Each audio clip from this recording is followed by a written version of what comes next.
This is William del Pilar. And this is Big John. And we are here with points on the board. Look, people, we had a great show scheduled, but we shelved it when we had the opportunity to bring our main man back. And that is Dennis Velasco, NBA analyst. He's been kind enough to be with us for the ending of the regular season, breaking down the playoffs. And usually we have him to start a series, but this is a final one. And I got to be honest, I have found this series extremely exciting. Right. What's the term you always use, OP?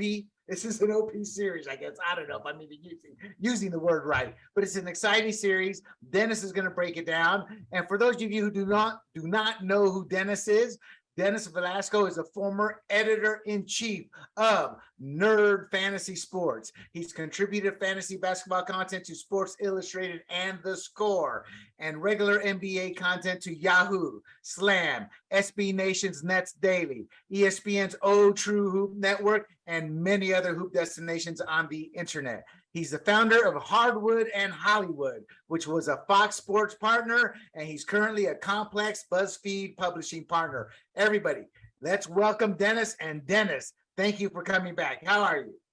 Of course, yeah, I'm doing well. How you guys doing? I'm hanging in there. Hey, look, we got a great show. You're going to break down the finals. We're going to talk Warriors, Celtics, and I want to get a little bit into the MVP because that's a big deal going into this series, as well as the ratings, which are a surprise hit to conservatives, but not to conservatives and libertarians like John and I, who actually know the sport and the issues. So, Big John, I'm going to hand it off to you, and let's get going. Let's talk some Warriors basketball here and what they're doing. Yeah, I was going to say, I've been enjoying this series. Dennis and I will end up texting throughout the games the past couple of nights. This has been great. I have been impressed by two things. One is that the Warriors, especially in game 5, Dennis, seems like they're starting to think they can win without Steph Curry having to carry them on their back. That's the first thing I've been impressed by. And then the second thing, their defense and their rebounding has gotten better as the series has gone on. I don't know. I like what I'm seeing from them. They're switching. They're still moving. They settle for too many threes, if you ask me. But Dennis, what do you think? Well, I don't know if it's really settling for too many threes because they're a good 3-point shooting team. I think if anything, in Game 5, Steph Curry was forcing shots because he was taking 3-pointers from almost half court, like one step beyond half court. And yes, he's great and he can make those, but they just didn't seem in rhythm. Did you see the same thing I did, Dennis, when he passed up on a 2-1 break? He didn't drive the hole when he got the dish and he just backed up behind the 3. Then he double clutched. Then he let it fly. Yeah. I almost kicked the hole in my TV, the DV. Yeah, because good fundamental basketball. But this is Steph Curry, and you can't really argue against Steph Curry. You can't really critique him if he wants to take that shot because he's earned it. Oh, really? I mean? You're coaching your kids to pull up at the 3 like that on the break, on a fast break? Well, are they shooting like Steph Curry? Are they making like Steph Curry? If I'm 0 for 8 at that point, if I'm 0 for 8 beyond the arc at that point, no, I'm driving the hoop. If you're Steph Curry, you have a green light automatically. Yeah, if you go 0 for 16, that one that you hit can be the game changer. I know, but if you're up and you're trying to keep the Celtics from going on another run, right? Because in Game 5, that third quarter, oh my goodness, what were they? 14-15. They erased the 16. Was it a 12-point deficit heading into the third, coming out of halftime? Oh my goodness, Dennis! I thought the Celtics were unconscious from 3. Yeah, no, and that was after going over. Yeah, in the first half. But I mean, here's the thing: they were just making their shots. Sometimes there's just nothing you can do when that happens. What they had like 9. I don't even know how many in a row. Ridiculous amount. Yeah, they had something like 9 or 10 in a row, and they missed one, got the rebound, and then hit the 3. So I don't even count that as a dry streak because it was basically they didn't even get back to they didn't back up on defense. They just got the rebound, kicked it out, boom, hit the 3, swish. So it was impressive. Even Smart was hitting them. Robert Williams hit one. Um, but anyway, so with the Warriors though, did you get the feeling though? Let me ask you this question: Draymond Green, are they better with him on the court or off the court? Are they a better team with him on the court? I think he's been struggling, man. I think He's like generally Dennis Rodman speaking, right now. What was that? Generally, Go ahead. generally speaking, I think they're better with Draymond Green on the court, just because. All right, so he's not scoring, but that's not really why you want him on there anyway. You know, he's still making good passes. You know, obviously his defense, when he doesn't try to double out of the post and, you know, get out of position, his defense is very solid. You know, and he's just like one of those guys, he's like a glue guy where just because I know he's behind me or in front of me or next to me, I'm gonna probably play a little bit better. But, you know, you have game situations where, you know, before game 5, yeah, you're probably better off without him. But at the end of the day, you want him on there. And, you know, just getting back to what you had mentioned earlier with the rebounding and the defense, I think the biggest game changer was when Andrew Wiggins said, I'm going to focus on rebounding. There you go. Because once he started doing that, it's been different. Well, him and Looney, right? Both of them have hit the boards hard. Well, no, Looney, you expect that from. I mean, you know, right. But I mean, he's 7 still feet tall. Yeah, So I like that. another level. Now, William, I know you dug up some numbers for us on some of the secondary players, right? Like Klay Thompson and Andrew Wiggins coming on lately. What are some of those numbers you have for us? Hey, I just got a question / comment for Dennis. Dennis, so real quick, Andre is I kind of viewed him as his role is more of a Dennis Rodman role the last couple games, especially with Wiggins playing so good on both sides. And the fact that he scored 8 points the other night, I thought that was like a bonus because he was playing so well defensively. They didn't need him on offense. So I kind of, I mean, that's kind of how I viewed him. Is this his role right now is the Dennis Rodman role? Go up there, play strong defense, and help keep his team afloat. Meaning, as you said, with him on the court, they know he's there and they know what he brings to the table, and he's not like a lesser piece. Am I looking at it wrong? Is he expecting to do? Is he supposed to do more offensively? Only in terms of passing.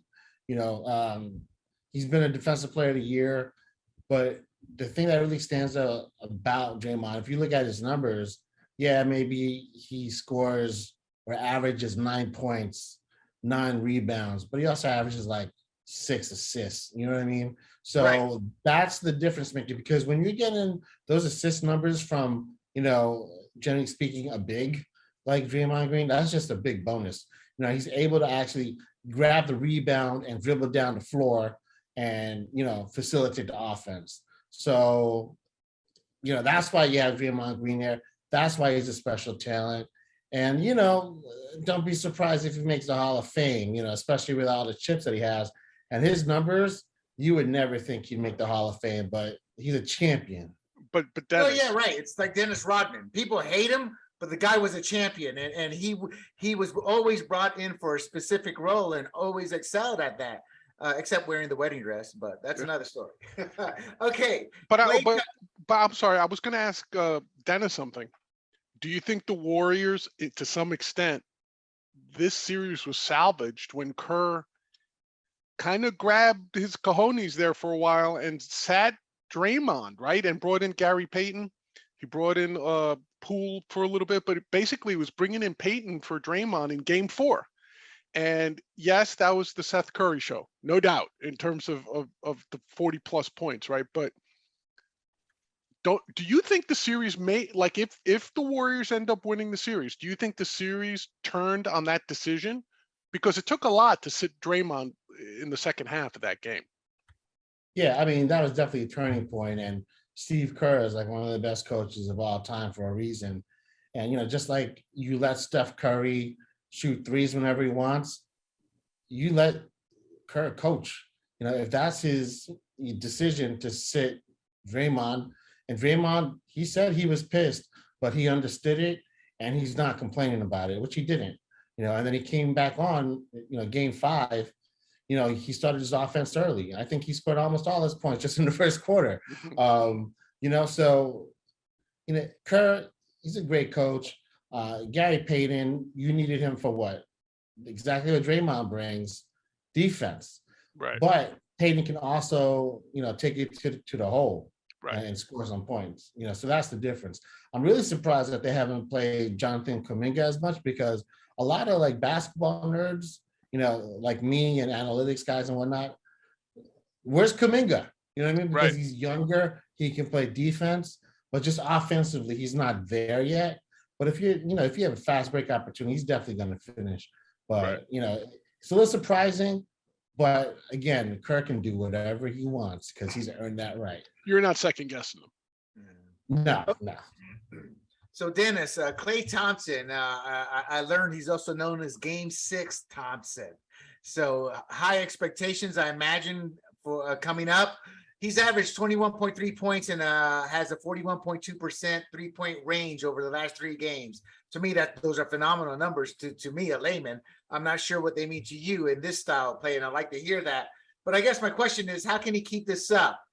And how important has his play been in Golden State taking not just a 3-2 lead, but they've been commanding the last 2 games over the Celtics? How much of that can be attributed to Thompson? And do you see him living up to his Game 6 reputation? Oh, yeah. I mean, Klay Thompson is just going to be Klay Thompson. You only mention him in any sort of like bad way is if he has a bad game, right? Actually, you don't really mention Klay Thompson even if he has a good game, because you expect it out of Klay Thompson.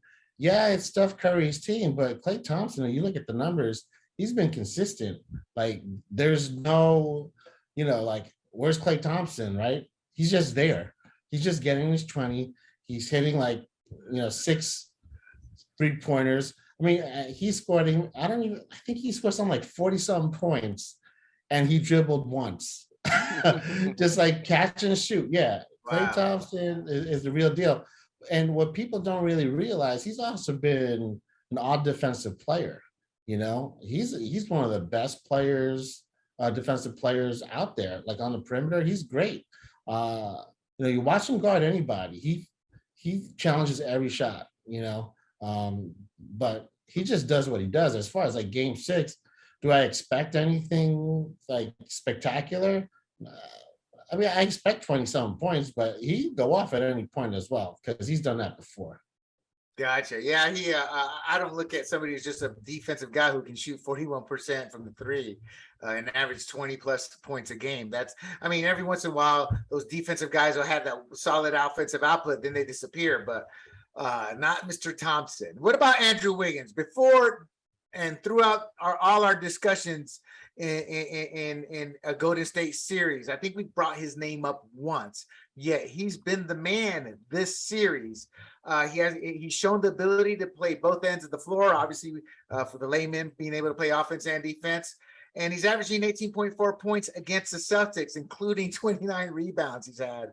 Talk to us a little bit about Wiggins and who he is and how he is what we're seeing, really the real deal from him in terms of who he is. Isn't he a high draft pick too? Wasn't he like wasn't he a very high draft pick? Number 1 pick. Yeah, number 1 pick. Yeah, coming out of Canada, they were saying that he was going to be the next LeBron James, which, they used to do that with a lot of players, saying, oh, they're the next Michael Jordan, right? Right. None of those players that have been called that have ever lived up to being the next whatever, and it'll never happen. There's only one Michael Jordan, there's only one LeBron James. But Andrew Wiggins, like his whole NBA career, because he's had that, those expectations, you never quite feel like, oh my God, yeah, he's a good player, because he's not doing, 28, 10 and 10, like LeBron would. But he's a steady player, and I think he's never really had an opportunity to find a rhythm with any team. And he's never really played for any good team with a good coach. So coming to the Warriors has been a blessing for that guy. I mean, he was an all-star this year. You know what I mean? Yeah, I mean, is it a surprise? Maybe, but with the Warriors, there's been precedent with the player seemingly coming out of nowhere. Because several years ago, Andre Iguodala won the Finals MVP, not Steph Curry, who was ridiculous during that regular season. You know, I think Andrew Wiggins. He's had that slow burn into playing as well as he has been. Of That's a late. good term. Slow burn. It's and you're right. He's an overall number one pick, high expectations.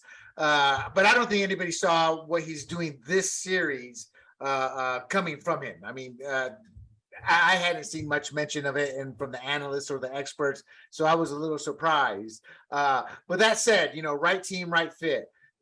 So Curry had his big 43-point performance in game 4, but he was shut down in game 5. Now, there's no doubt the Celtics said, we're going to shut Curry down and the rest of you guys have to beat us. And that's kind of what happened.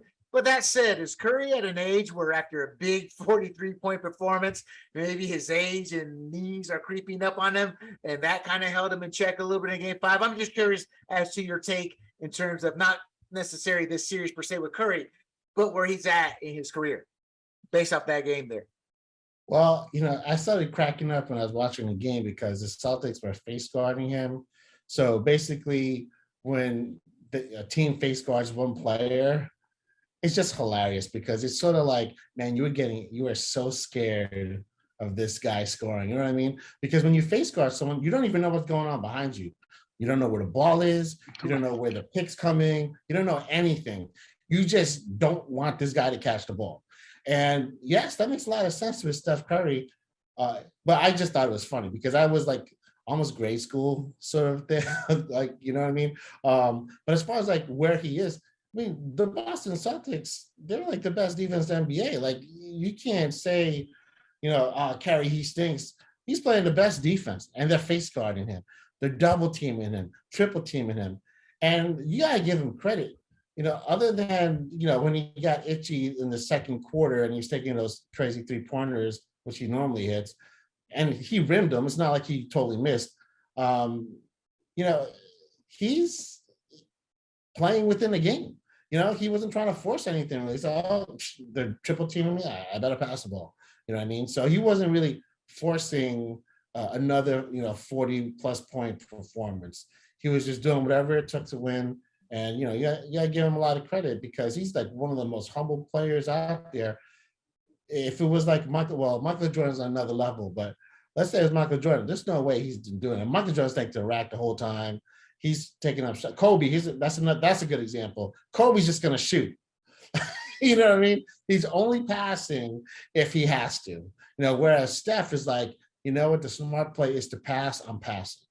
You know what I mean? Right. So right. It seems if that speaks to his determination or not, it doesn't matter. He's winning basketball because they won a game and he's a champion. So, but it wasn't just the defense, right? I mean, to me, in game 5, as amazing as Curry was in game 4, it seemed to me in game 5 there was something off about him. I don't know if it was like the leg injury, like draining him a little more though from game 3.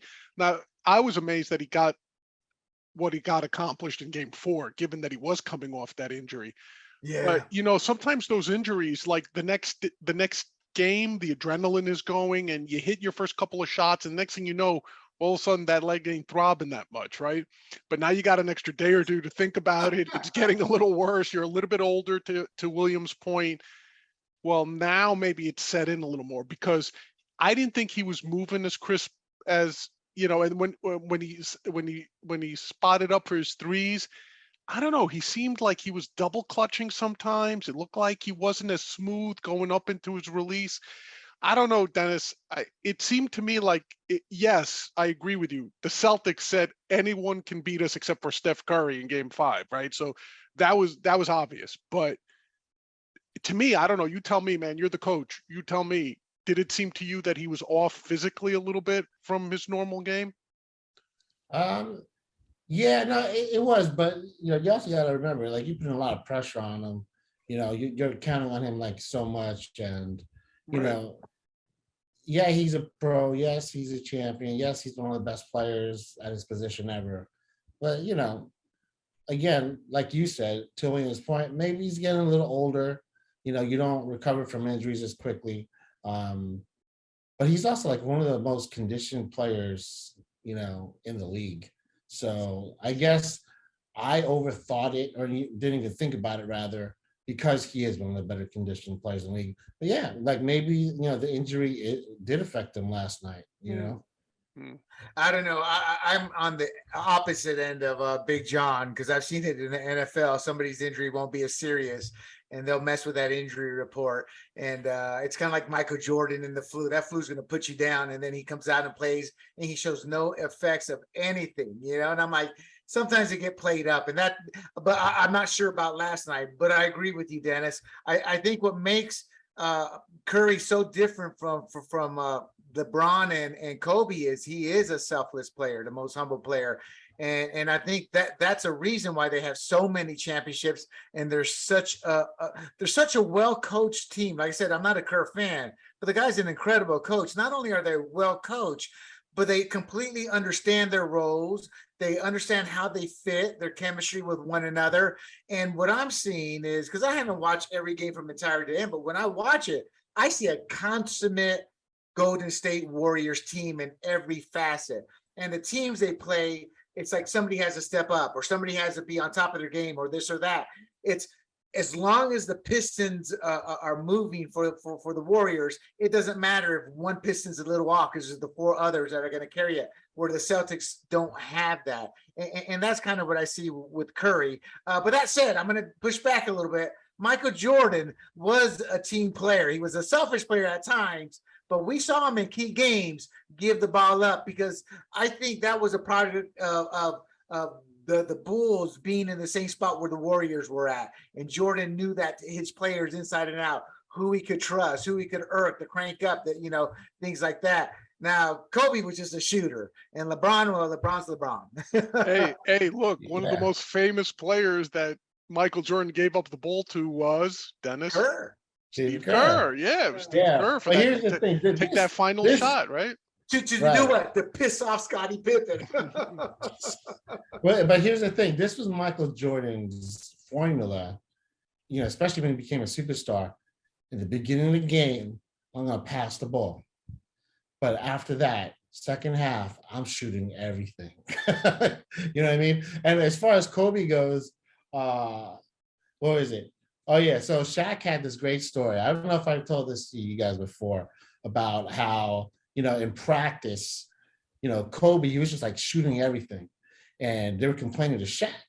And Shaq was like, you know what? Let me go talk to Kobe. So he talked to Kobe. He said, Kobe, you're taking all these shots. You're being, selfish. You need to pass the ball. There's no I in team. Yeah. And then he goes, I've heard this, yeah. Yeah. But there's an M-E in that. Well, what's also funny was, did you ever see that basketball movie, which is a stupid movie, but I still enjoy watching it, Uncle Drew? Oh, I love that movie. I love Kyrie Irving. I've never heard of it. It's hilarious. It's like these 70-year-old guys, supposedly, who get back to the Rucker in New York for the tournament, and they end up winning. Spoiler alert, right? But they're all in their 70s. But the guys in their 70s are actually Shaq, Kyrie Irving, Reggie Miller, Nate Robinson, Reggie Miller, and Chris Webber, right? And they're playing old men, right? Hold on, you said Kyrie Irving. Lisa Leslie too. And Lisa Leslie. Yeah, no, but they had him in makeup. So Kyrie Irving is Uncle Drew, and he's supposed to be 70 in this, right? But anyway, Dennis, did you notice that in one of those scenes at the Rucker where they're playing, the street ball, at one point Kyrie Irving's character, Uncle Drew, is shooting all the time and he's nailing threes and all that. And Shaq is just looking at him going, come on, Kobe, pass the ball. Come on, Kobe. Come on, Kobe. Like, so you can even see it in the movie, right?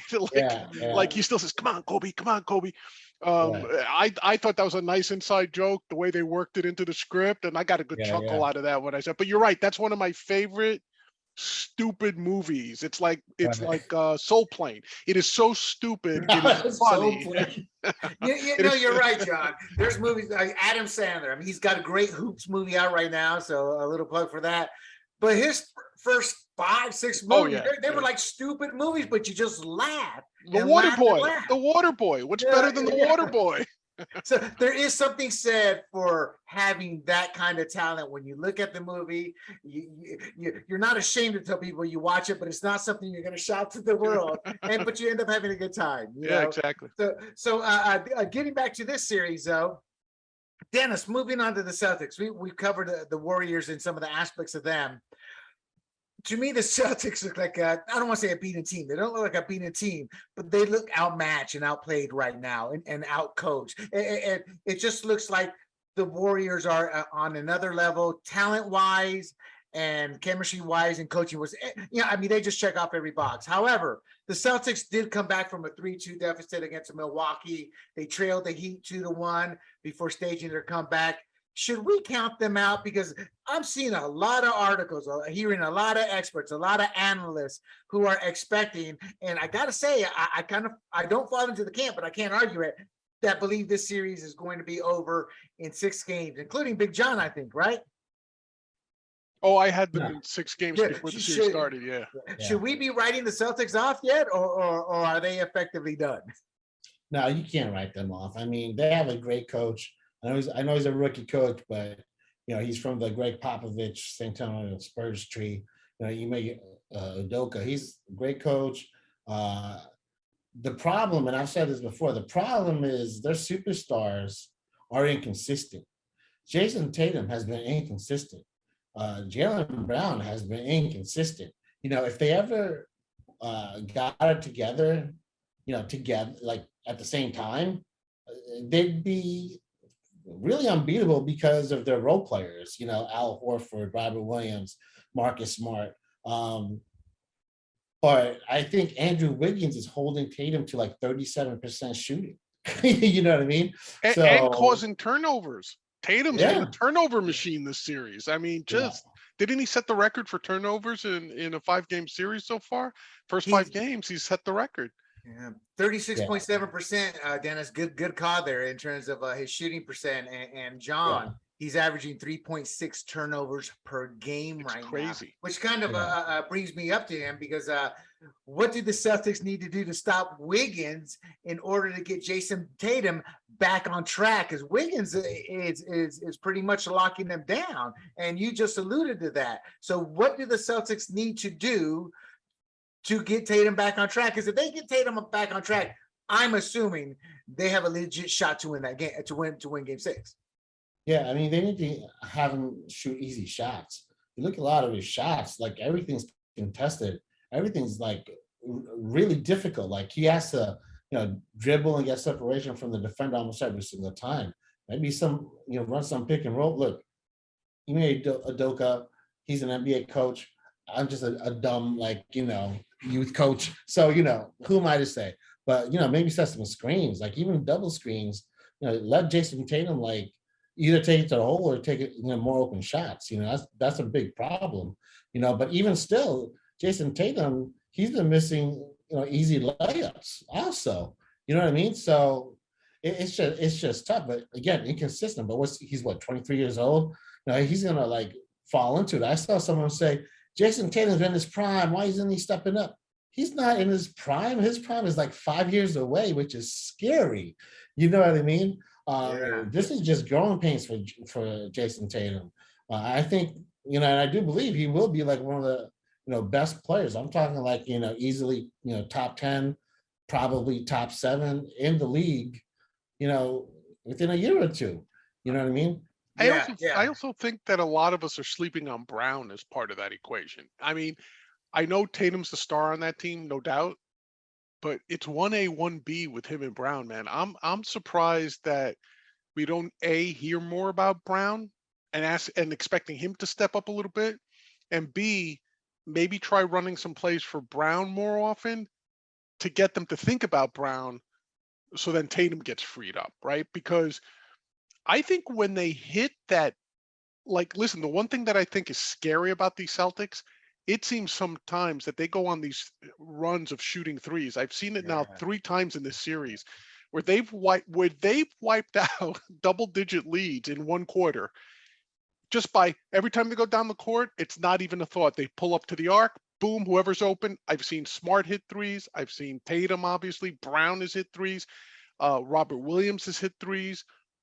Even some kid, what was his name? I don't know. Some white guy came on for a couple of minutes and he hit a couple of Pritchard. Yeah, Pritchard. Yeah, and he hit a hits couple them of all the threes. time, though.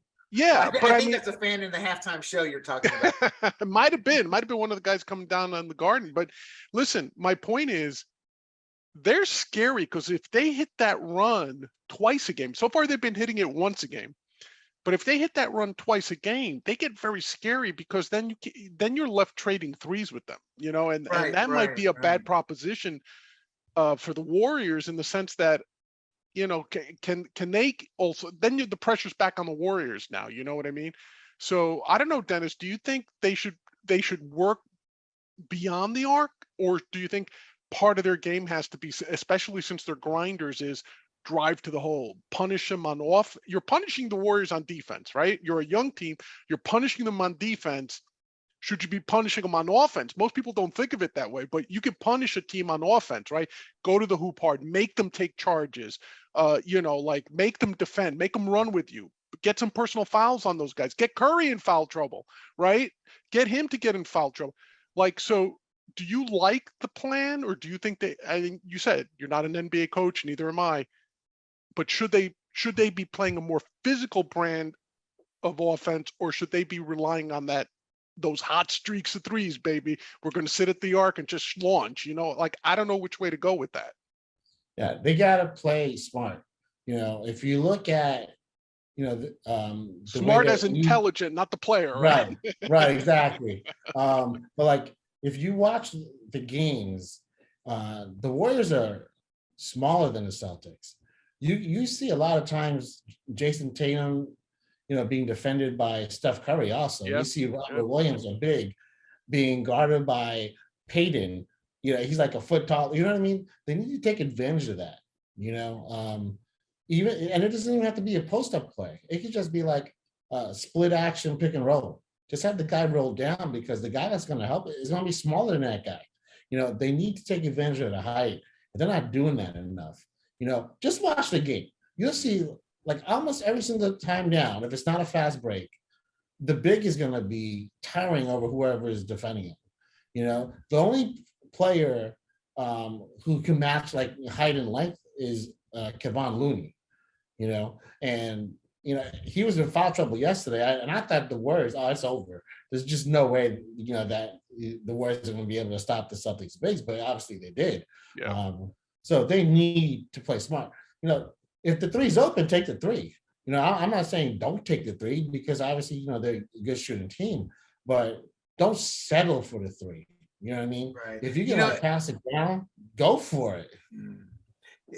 Going back to what you said in terms of Tatum missing layups and John saying getting Brown more involved, to add to the caveat, you're like, don't settle for the three, but it seems like they've been settling for the three because the Warriors defense has been so solid.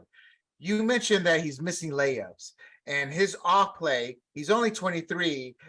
Just on the surface of things, that tells me that the Warriors aren't literally affecting him physically, but they may have gotten into his head. And if that's true, then game 6 is over at JSW. But that said, how would you get a player like Jason Tatum his mental game back? Because again, the key is when you start missing those easy shots, it's a red flag. He's off in the head right now. They've rattled him. They got to him. Let's just for sake right now assume that's happened. What needs to happen to Jason Tatum? What does the head coach need to do, or head coach? What does the coach need to do? His players. What needs to happen to get him back on track offensively? Because they cannot. They've shown they cannot. They're great at those 3-point streaks, but it hasn't paid off the last 2 games. It's just they've been overpowered. Yeah, no. Jason Tatum is doing what every young player in basketball does now. And, as far as changing that mentality, you're not going to be able to do that, in the next game for Jason Tatum. But the thing that every young player, and I see it every single time, when they take it to the hole and they miss a layup, I got fouled. What's my foul? Look, no, seriously. Every young guy, every veteran. You're right. Yeah, watch Jason Tatum if you can roll back the tape, if you have access to, like, if you DVR any of the games, watch Jason Tatum when he misses the layup. And I'm not saying they're easy layups, y'all contested, but when he misses the layup, he always looks at the ref, and he's stuck in that position like this, and he's not getting back on defense. Right. And that's getting to him mentally. That's where it's a mindset thing, in that, like, I got fouled. Like, that's why, like, when I coach all the young guys, I always tell them, listen, it doesn't matter if you get fouled, play through the contact, just play. Because there's not one instance where I saw a ref go, Right. you know what, you were fouled, let me change my call. That never happens. Right. Just play through contact.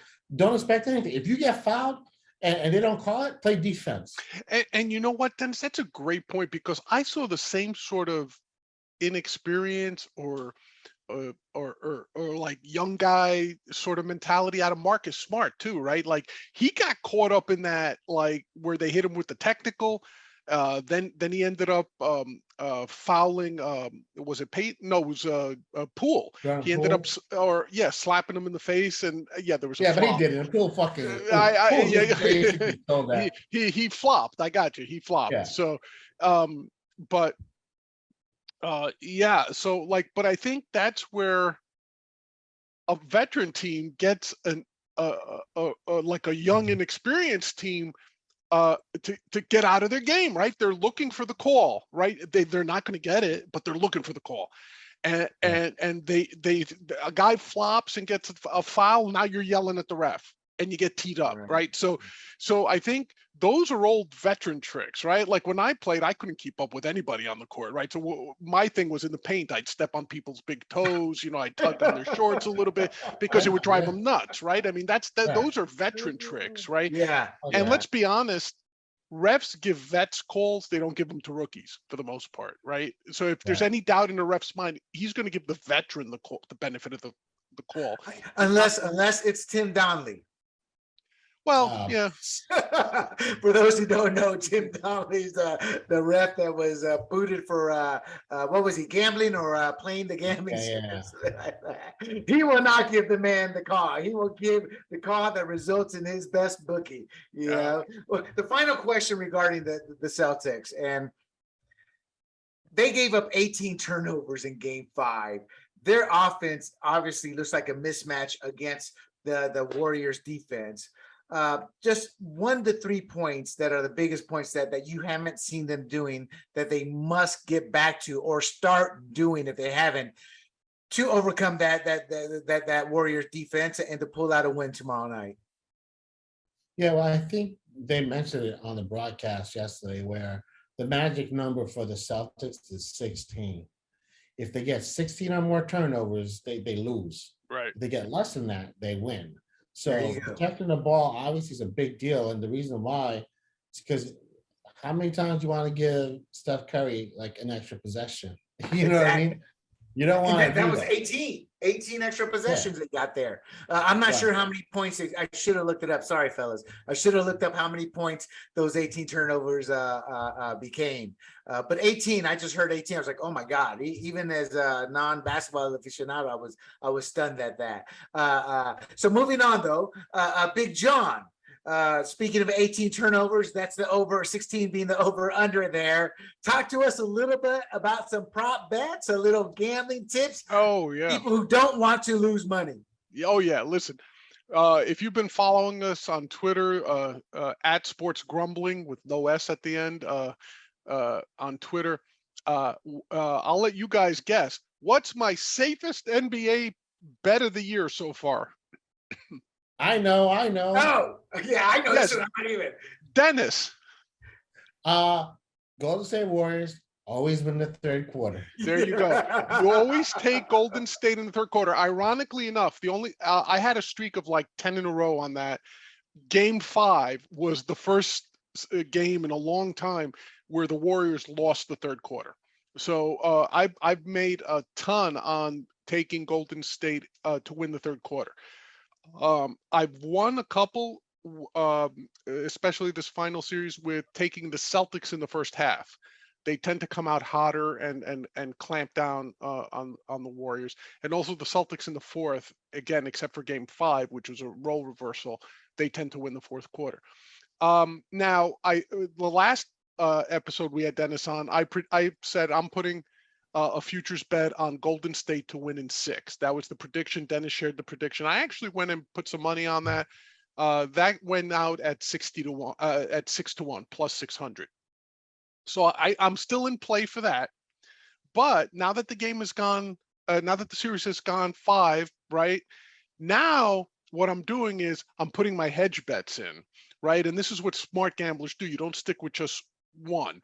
So, for example, after Golden State won game 5, I went out and grabbed and put some money on the Celtics to win at plus 350, right? So now I'm covered because I had the Warriors in 6. That gave me plus 600. I got money on Golden State to win the series in any number of games after they lost game 1. So basically, I got even money. I got great odds because they lost the first game of the series. So I got Golden State. So if Golden State wins in 6 or 7, I'm golden. But if Boston pulls it out in 7 games, which is the only way they can win now, I have my hedge bet because I got that in at plus 350. So when you stack these bets, your total wins comes down, but you can't lose. So right now I'm in the good position of I can't lose on the series. I'm in the position where I'm going to win some money. I'll win the most money if the Warriors win in 6. But no matter how the series turns out, I'm out ahead. The other 2 bets I got, the first one I think I told you last show, I put some money on Klay Thompson to win MVP because I got plus 900 on that. So that's 9 to 1 for people who aren't familiar with the odds. But texting Dennis last night in the middle of the game, he said, John, man, if you could get good odds on Andrew Wiggins, go put some money on Andrew Wiggins, man. I got a feeling this guy's going to hit a hot streak and all that. So you know what? He was right. As soon as the game ended, I went out. I put a small amount of money on Andrew Wiggins because I got plus 1,600 on him. So Wiggins to win the MVP is paying off 16 to 1. So even if you put $10 on it, you get back 160, right? Wow. Well, So that kind of leads me, John, though, to the final question on MVP, because that's who I had in the back of my head. I don't have much invested in this. I'm a casual viewer, but that's what I was noticing. I was like, okay, we're not just talking a game or two. We're talking the entire series. Andrew Wiggins has been playing pretty well. So my question was, who is in the lead for this right now? Or does it matter if GSW wins? Is Curry going to get it? Was my question. But after hearing the conversation today, looking at the Wiggins numbers, my assumption was still they're going to give it to Curry. But based on Wiggins' play, Dennis, do you think he has a legitimate shot to win this? I guess what I'm asking is, if let's say they close it out in game 6 and he has another game like he has had in the series, maybe not superstar numbers, but another outing and it impacts the game. Is this now Wiggins' MVP to lose, or does Curry still have the track by being the sports writer's favorite? No, so this is what I told John. If the series goes 7 games, Andrew Wiggins can win Finals MVP. At this point, I still think it's Curry's, MVP to lose. And if the Warriors, win tomorrow, not tomorrow, but on Friday, and Curry doesn't have a horrendous game. I mean, as long as he scores like even just 18 points, right? He'll win the Finals MVP. But if he goes 7, because here's the thing with Wiggins, what's going to be consistent with him is his defense on Tatum and his rebounding. And both of those things have been, spectacular and very significant, for the Warriors. So if he does it again in game 6, forget about the points. He doesn't need to score 23, 26, whatever points, right? If he can, have Jason Tatum not shoot well and still get all those rebounds, and the Warriors don't lose by much, then it's like, okay, it's kind of like even now almost with Curry and Wiggins, right? Because Wiggins is showing out overall better than Curry. And then in game 7, if Wiggins, if he scores 20 points, and if he has a double-double, right? I think Wiggins will win it, just like See, that was going to Andre be my Iguodala question. did. That was going to be my question, Dennis. Whether it Yeah. goes, if now let's assume the Warriors end up winning, right? That's the big caveat here. If the Warriors win, I don't care if it's 6 or 7. Wiggins gets his double-double the rest of the way. I think he's got MVP, unless Steph goes for 40 plus or 35 plus, right? In each game. I think if Wiggins does 16 and 10, 18 and 10 in whatever's left in the series, I think the inclination, because of the defense and because it means he shut Tatum down. If Golden State wins, it means Tatum's been shut down. They can't win unless Tatum goes off, right? So I think you put the two together and a double-double the rest of the way, a good double-double, like I said, 16-10, 18-10. You talked me into Wiggins being MVP. I'll be honest with you. Otherwise, look, Vegas thinks it's going to be Curry. He's the only player who is less than even odds. You know, he's at minus 250 or so, 255 before this show when I last checked. So, John, yeah. All your bets that you talked about making, third quarter, who wins the series. If Wiggins wins the MVP based off the spread you gave us, or whatever the term is used, the odds, will you still earn more with that one pick than you will with all you've done previously in the series? It'll be close, but it'll be a lot, because for these types of bets, you don't put crazy amounts down, right? Because they're so fickle. It's like when you bet a score, you know what the score is after the game. You know who won the game, right? If you bet a spread, you know what the spread was because the game. MVP is one of those things that you got to look at performance. You got to project performance, but you also got to say, like, do the writers like this guy enough to give him an MVP? Do they have a beef with the guy? So there's a lot of that going in there. Like, I liked Wiggins because if the Celtics deserve to win a game, they should have won game 5. If anyone on this planet told you, hey, we're holding Steph to less than 20, he's going to have the worst game. It'll be the first time in 233 games he's not going to hit a 3. Yeah, I like, if someone told you that before the game, would you have thought that the final score would be Warriors by 10? No. You would have said Boston is heading home to clinch the series in 6, right? So I think the Celtics are probably demoralized at this point, probably. Big time. And that is due largely to Wiggins, because I think while Curry did an average job, he wasn't Superman in game 5. Wiggins, even though his output is less than Curry's, like, say, in terms of scoring, he was Superman for them in that one. It wasn't just the scoring. It was like the way he scored. He was strong to the hoop, son. He drove with authority. He clamped down on Tatum. He was pulling down the boards. I don't know, Dennis, man, he could have been wearing cape in game 5. Yeah, right. Well, it's like I said before, when Wiggins said, I'm rebounding, that just made a big difference. Absolutely. Yep. And if the Warriors win in 6, I don't think it's going to be enough for Wiggins. Like, he's not going to have enough time to sort of prove that he needs to be the MVP. It'll be close. Dennis, what if Curry gets? Because you mentioned the story, right, with the writers, and you're right. Sometimes that's what it is.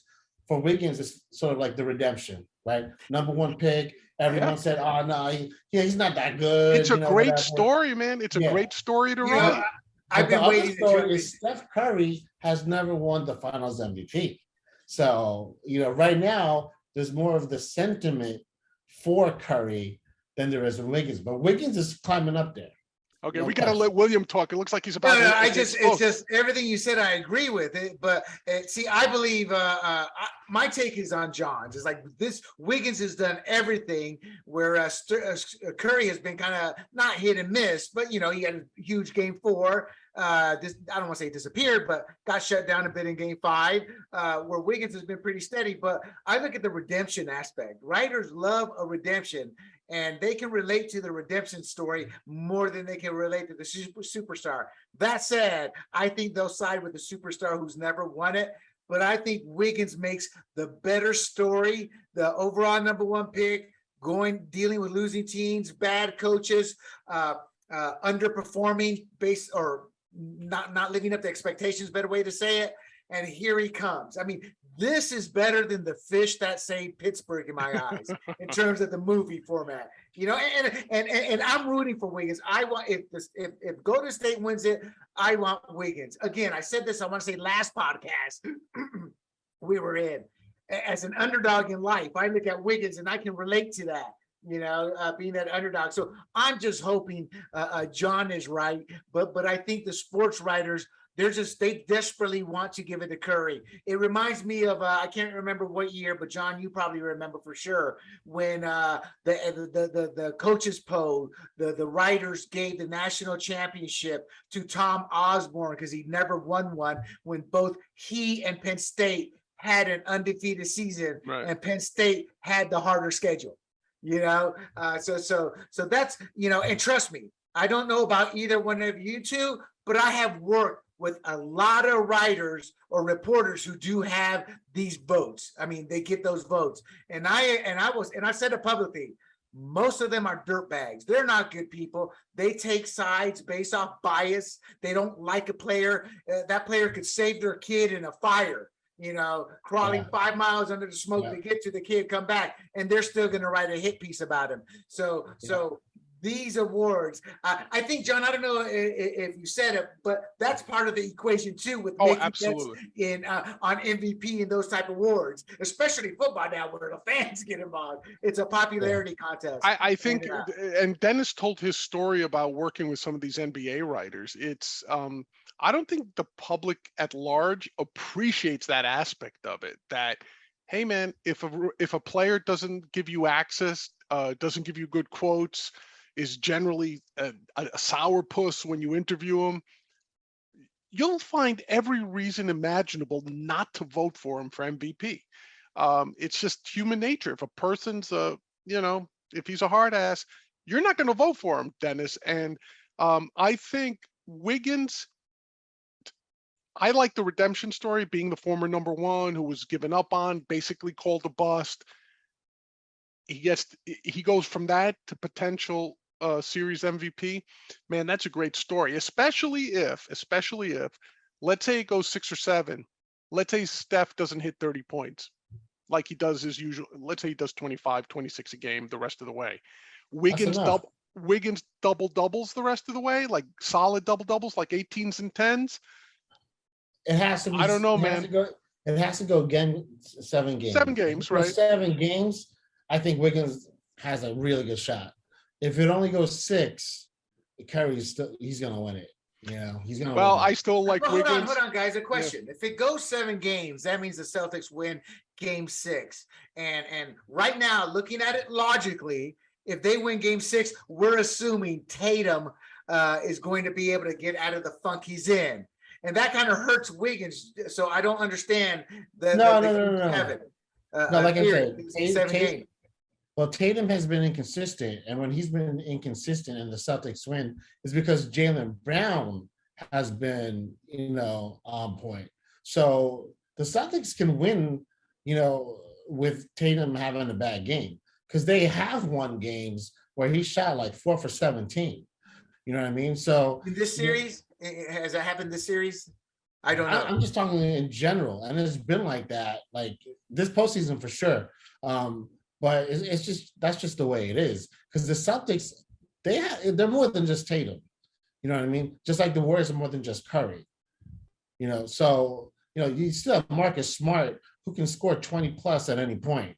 Jaylen Brown, same thing. Al Horford, you saw him take over one game and was the main reason why they won. You know what I mean? So they can win without Jason Tatum having a great game. Hey, man, and listen, Tatum cost me money in Game 5 because I had him over 27.5. and he ended up Oh. with 20, and he ended up with 27. I was texting Dennis, this guy better hit his Yeah. free throws, and then he missed his last free throws. Right? Didn't he tank both of them, Dennis? I think. Yeah. Well, the main thing was he airballed a 3. Oh, that's dude. You know That was what's got to be the most embarrassing thing for a professional NBA player Missed on the hoop. television. The Airball. shoot and it goes right under because we all Airball. feel big. Yeah, I could have done that. that was painful. That was painful to watch. Yeah. So, guys, there is great news. The NBA has been hard hit with viewers over the last 5-10 years, and they've had their little peaks and valleys, but the numbers have either plateaued or slowly been like that. They're on an uptick here. 13.1 million viewers for last night's game. They're averaging 13 million viewers for last night's game. They're averaging 12.1 million a game this series. They're up 26%. So multiple choice. Why is this series up? And why is basketball up in the finals so much? Is it because of less politics in the game? People have checked out of the politics, want to enjoy basketball. It's a great series. Or is it that just there are more white people watching it because they think they're watching the old Boston team from the 80s? Which one is it, Dennis? Well, I mean, here's the thing. Just like how we all had COVID fatigue, nowadays, we all had LeBron fatigue. LeBron was in the NBA Finals how many years in a row?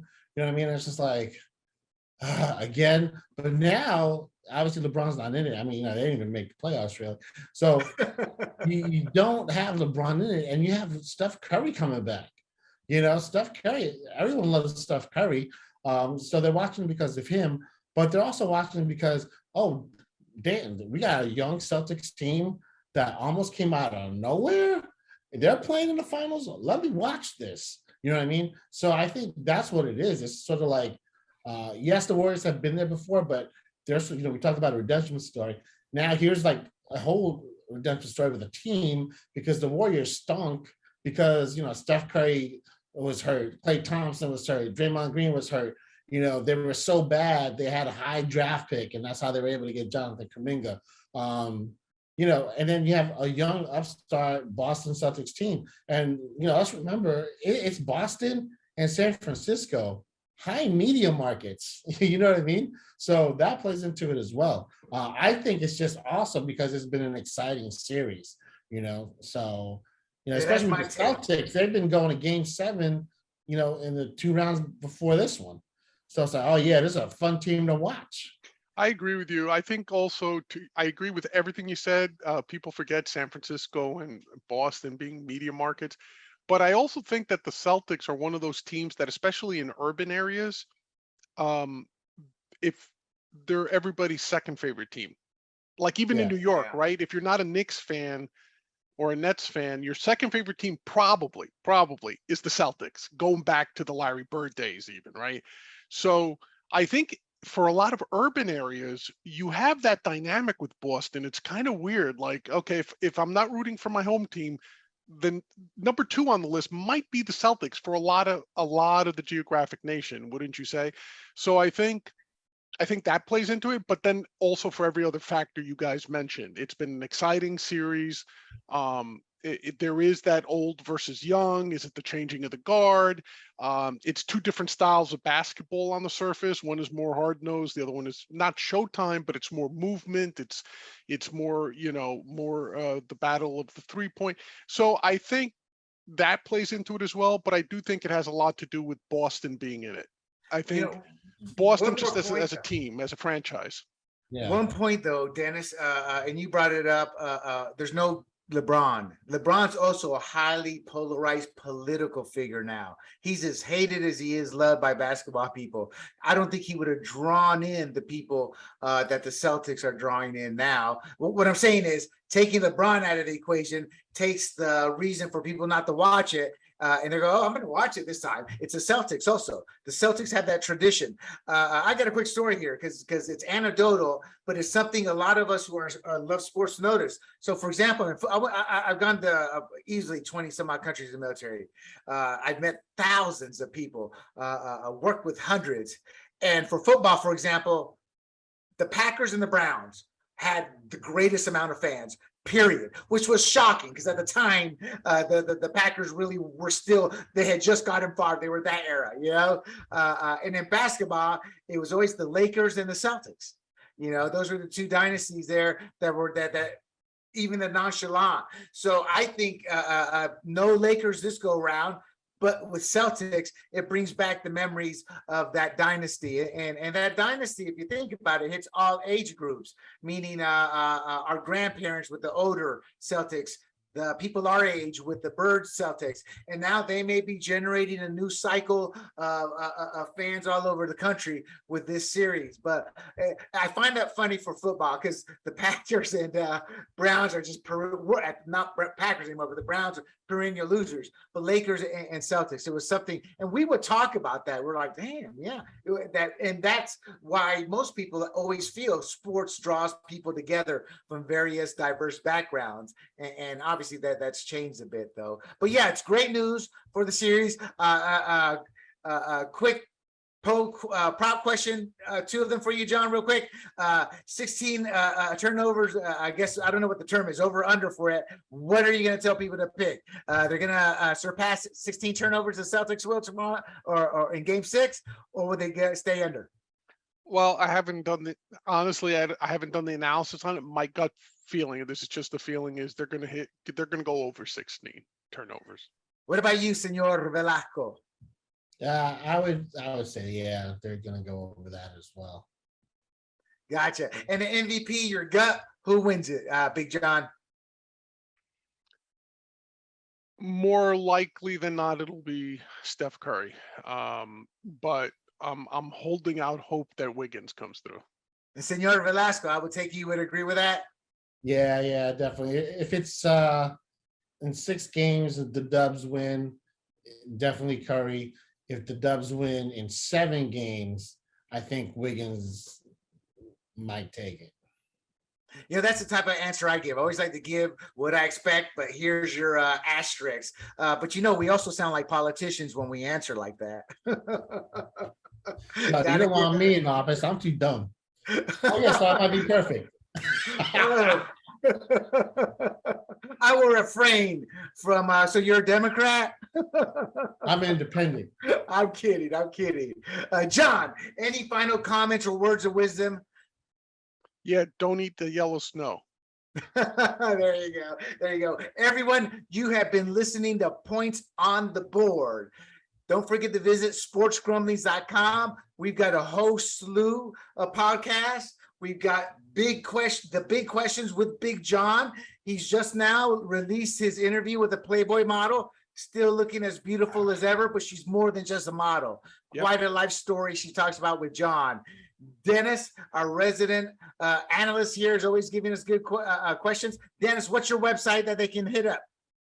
Hit up Hartman and Hollywood, because that's active right now. There you go. Dennis is a good guy, people. Hit him up. He knows a lot. One of the unheralded analysts in this game. And Dennis and John, it was great to have you guys on once again. And we will talk soon. Good night, everybody.